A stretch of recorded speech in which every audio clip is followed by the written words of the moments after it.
Hello student, today we are going to start class 12th chapter 3 matrices exercise 3.2। Student इससे पहले वाली video में मैं आपको जो है क्वेश्चन यानी कि प्रोडक्ट ऑफ टू मैट्रिक्स कैसे होती हैं वो करा चुका हूँ। Addition and subtraction of matrix क्या होती है वो भी करा चुका हूँ, और ये सम्स मैंने दिए थे। मुझे ये थोड़ा सा एक अलग सा क्वेश्चन लगा है, मैं इसका सॉल्यूशन आपको बता देता हूँ ये कैसा होगा। फाइंड, ये क्वेश्चन नंबर 7 है, इसका सेकंड पार्ट है। Find X and Y, X और वाई की वैल्यू फाइंड करनी है क्वेश्चन नंबर सेकंड में। 2x, जबकि इक्वेशन गिवन है 2x + 3y = 2 matrix 2 4 3 0 and 3x + 2y = matrix 2 -1 -2 5। ये 2 इक्वेशन है। इसको मैं इक्वेशन की फॉर्म में इस तरह से लिख लेता हूँ जैसे हम 10th क्लास में लिखते थे। 2x + 3y = 2 4 3 0। इसे इक्वेशन 1 लेट कर लिया। अब 3x + 2y = मैट्रिक्स है 2 -1 -2 5, ठीक है ना, ये इक्वेशन 2।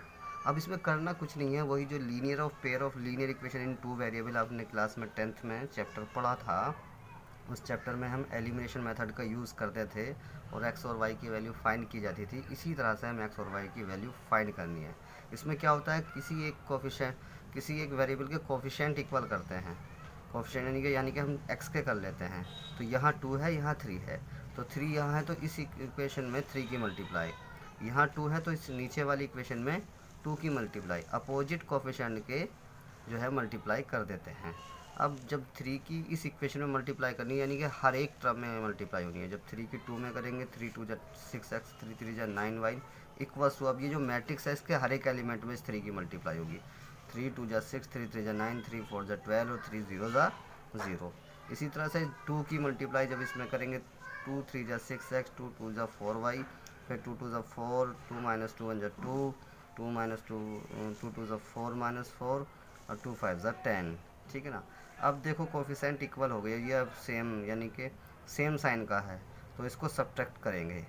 सब्ट्रैक्ट के लिए नीचे के साइन चेंज कर लेते हैं, ये भी माइनस की मैट्रिक्स हो जाएगी, ये कैंसिल हो गया। ऊपर 6x नीचे -6x है, ऊपर 9y प्लस में है, 4y माइनस में, तो ये 5y बचेगा। इन दोनों को इस तरह से लिख करके हम सब्ट्रैक्शन वाला एडिशन और सब्ट्रैक्शन का जो रूल लगाते हैं वो वाला फॉलो किया। तो 6 - 4 यानी कि 2 बचा, 9 ये माइनस माइनस प्लस हो जाएगा, 9 + 4 यानी 13, 12 ये माइनस माइनस प्लस 2 और 12 14 और 0 -10 यानी कि -10 आ जाएगा। ये 5 है, इधर जाके इसे 1/5 लिखेंगे। 1/5 की मल्टीप्लाई हो जाएगी 2 में भी और 4 में भी और 14 में भी और 13 और -10, यानी 2/5 13/5 ये आ गया। तो इसी तरह से हम आगे, जैसे हमने ये जो है y की वैल्यू निकाली है, x की वैल्यू भी आप उस जो मेथड है कि y की वैल्यू इक्वेशन फर्स्ट में रख दो, इस तरह से भी निकाल सकते हैं। फिर मैंने अब क्या किया था, पहले तो x के कोफिशिएंट इक्वल किए थे, अब के y के कोफिशिएंट इक्वल कर लो, सेम यही प्रोसेस मैंने किया है। देखिएगा हाँ स्टूडेंट, देखो 2x + 3y = this matrix this. अब के मैंने जो है किसके कोफिशिएंट इक्वल किए हैं, y के, यानी कि यहाँ पे 3 है तो इसमें 3 की मल्टीप्लाई, यहाँ 2 है तो यहाँ पे 2 की मल्टीप्लाई। जब ये करें 2 की मल्टीप्लाई इस मैट्रिक्स में करेंगे तो 4x और 6y = हर एक एलिमेंट में मल्टीप्लाई करने पर ये मैट्रिक्स, और 3 की मैं नंबर 3 की मल्टीप्लाई इसमें करेंगे 9x 2 2 2 और 3 2 6y, इसमें मैट्रिक्स में मल्टीप्लाई करेंगे 3 की, तो ये आ जाएगा। अब ये y का कोफिशिएंट इक्वल हुआ है, दोनों ही जो है सेम कोफिशिएंट इक्वल आ गए हैं। सब्ट्रैक्शन करेंगे, ये तो 9 में से 4 में से -9 गए यानी -5x, ये कैंसिल हो जाएगा। इस मैट्रिक्स को सब्ट्रैक्ट करके ये आ गया, -5 को अपॉन में ले जाएंगे 1/-5। तो x की वैल्यू यानी कि -1/5 की जब इससे मल्टीप्लाई करोगे ये आ जाएगा -2/5, ये आ गया 2/5 -12/5।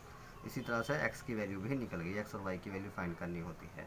अब ये क्वेश्चन है, क्वेश्चन नंबर 13, जो कि इंपॉर्टेंट क्वेश्चन है, इसको इंपॉर्टेंट मार्क कर लेना। 2 मार्क्स में क्वेश्चन आएगा।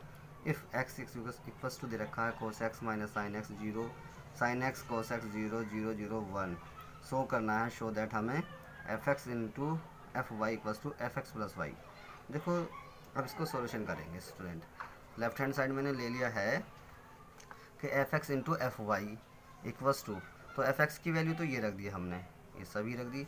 अब fy की वैल्यू कहाँ रहे, fy की वैल्यू, क्योंकि फंक्शन ये दे रखा था ना fx दिस, तो यहाँ अगर हमें fy लिखना है तो ये हमें पहले सीख चुके हैं, बस x की जगह y करना होगा, एफ वाई आ जाएगा। तो इस एफ वाई को बनाने के लिए मैंने यही जो मैट्रिक्स थी, यानी कि जहाँ x है वहाँ y लिख दिया है, बिल्कुल सेम मैट्रिक्स वही लिखी हुई है।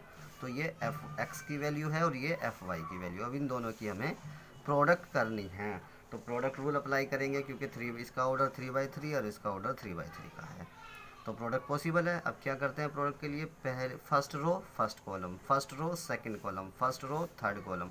इस फर्स्ट रो की मल्टीप्लाई इसमें करेंगे, जब कोस एक्स की कोस वाई से मल्टीप्लाई ये आ गया, फिर माइनस साइन एक्स की साइन वाई से, माइनस साइन एक्स की साइन वाई, जीरो की मल्टीप्लाई जीरो से, ये फर्स्ट रो का फर्स्ट कॉलम में मल्टीप्लाई होगी। अब फर्स्ट रो की सेकंड कॉलम में कोस एक्स की माइनस साइन वाई में, तो माइनस मैंने पहले ही लिख दिया, माइनस साइन वाई, फिर माइनस साइन एक्स की कोस वाई में, माइनस साइन एक्स की कोस वाई में, अब जीरो की जीरो में, ये जीरो लिख दिया। अब ये जो इस फर्स्ट रो की थर्ड कॉलम में करोगे तो ये जीरो जीरो आ जाएगा, वो मैंने यहाँ लिख दिया है, ये जीरो जीरो आ जाएगा, क्योंकि कोस एक्स की जीरो में करोगे जीरो, अब माइनस साइन एक्स की जीरो में करोगे जीरो, और जीरो की वन में करोगे तो जीरो आ जाएगा। इसी तरह से अब करते हैं सेकंड रो की फर्स्ट कॉलम में, सेकंड रो की सेकंड कॉलम, सेकंड रो की थर्ड कॉलम। सेकंड रो की फर्स्ट कॉलम में मल्टीप्लाई करने पर ये, सेकंड रो की सेकंड कॉलम में मल्टीप्लाई करने पर ये, सेकंड रो की थर्ड कॉलम में मल्टीप्लाई करने पर ये आ गया। अब थर्ड रो की फर्स्ट कॉलम में मल्टीप्लाई करने पर ये, थर्ड रो की सेकंड कॉलम में मल्टीप्लाई करने पर ये, थर्ड रो की थर्ड कॉलम में मल्टीप्लाई करने पर ये आ गया, यानी कि ये वन है यहाँ पर। तो ये मैट्रिक्स हमारी यहाँ तक हुई। अब इसको सोल्व करेंगे, तो ये स्टूडेंट देखो, तुमने ये फॉर्मूला पढ़ा होगा, cos A into cos B minus sine A into sine B, ये तुमने 11th में पढ़ा था, cos A into cos B minus sine A into sine B, तो ये होता था cos A plus B, cos A plus B, तो इसे कॉस ए प्लस बी लिख दिया। अब इसे अगर माइनस हम यहाँ से कॉमन ले लिया जाए तो cos A into sign A into cos B और cos A into sine B बनना है, यानी कि साइन ए प्लस बी की आइडेंटिटी बननी है। इसी तरह से ये वाली जो आइडेंटिटी बननी है ये भी साइन ए प्लस बी की बननी है, ये आइडेंटिटी बननी है कॉस ए प्लस बी की बननी है। तो अब ये zero zero as it is लिखा, ये जीरो हो गया, ये जीरो हो गया, ये वन आ गया। ये हमारी लेफ्ट हैंड साइड सॉल्व हो गई। और राइट हैंड साइड में हमें सॉल्व करना है, सिंस क्योंकि एफ एक्स की वैल्यू हमारे पास ये है, हमें दिखाना है एफ एक्स प्लस वाई। तो जहाँ x है वहाँ पर x प्लस वाई करना है, बस यहाँ पर भी x प्लस वाई कर दिया, यहाँ भी x प्लस वाई कर दिया, ये ज़ीरो आ गई, यहाँ पर भी x था तो x प्लस वाई कर दिया, यहाँ x था तो x प्लस वाई कर दिया, ये ज़ीरो, ये zero zero one as it is लिखा। अब दोस्तों ये देखो, क्या ये हमारी राइट हैंड साइड और लेफ्ट हैंड साइड दोनों की वैल्यू सेम है ना, तो यही तो प्रूफ करना था, left hand side equals to right hand side.